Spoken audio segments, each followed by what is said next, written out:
flood, you don't have time to go through and troubleshoot to say, hey, what's going on here?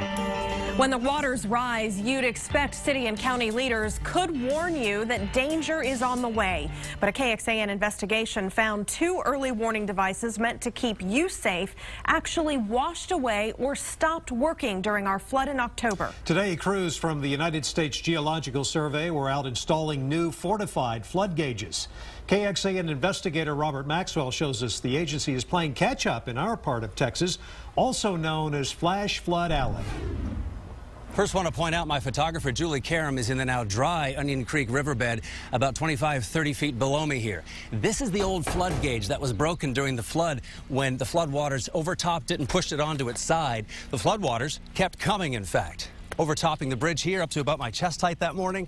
USGS says the new flood gauge is in a whole different position and meant to withstand the test of time. The replacement water height gauge is positioned 15 feet higher than the old one, well above the Twin Creeks Road Bridge and mounted on sturdy metal pilings. As the population of Texas grows, the need for accurate water information just grows every year. 12 years ago, the old water height gauge installed here measured low water flows and water quality. These thin metal boxes housing sensitive instruments were never designed to withstand the powerful record floods witnessed this fall. We didn't realize how much people were truly depending on it, especially emergency manager types for large floods. That all changed Halloween morning. With the gauges down, this video shows USGS crews at Highway 183 taking manual readings several miles downstream. Homeowners are relieved high-tech measures are back in place. It's always better than never, and so we can have at least some notice next time. This hopefully will never happen again, but if in case it happens, I think for the better of the neighborhood. In Southeast Austin, Robert Maxwell, KXAN investigates. 4 new gauges are costing the USGS about $82,000. Others are being installed on Onion Creek in southeast Austin, Williamson Creek in the southwest, and Shoal Creek near downtown Austin. We also learned 5 will be installed in Williamson County along the upper Brushy Creek watershed.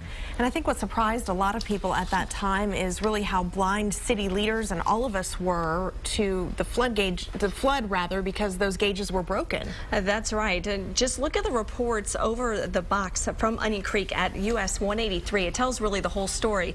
Now, this is the water height you see there throughout the night. Now, shortly after the rain started coming down, the gauge broke. That's where you see that gap in the information when the city needed it the most for about 5.5 hours after 3 o'clock in the morning. By the time it came back online, the water was already 30 feet deep, well above flood levels. Of course, this is an issue we've been following closely since the flooding on Halloween. You can watch all of our stories right now in the investigation section at our website, kxan.com.